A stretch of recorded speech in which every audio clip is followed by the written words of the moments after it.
Guys, kakak ini kenapa kok pakai helm undangan? Lupa deh kurasa guys. Kak,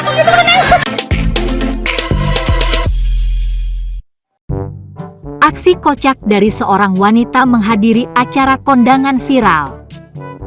Terekam, wanita yang baru saja sampai tersebut jalan dengan santai hendak mengambil santapan acara.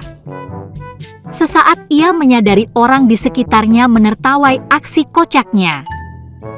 Saat sadar, wanita itu masih menggunakan helmnya dan memasuki acara. Tak sedikit dari netizen turut berkomentar wanita tersebut sudah keburu lapar.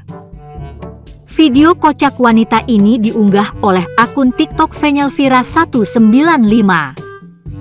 Guys, kakak ini kenapa kok pakai helm undangan? Lupa deh kurasa guys. Kak, lupa helmnya ya kak, kok nggak dibuka kak?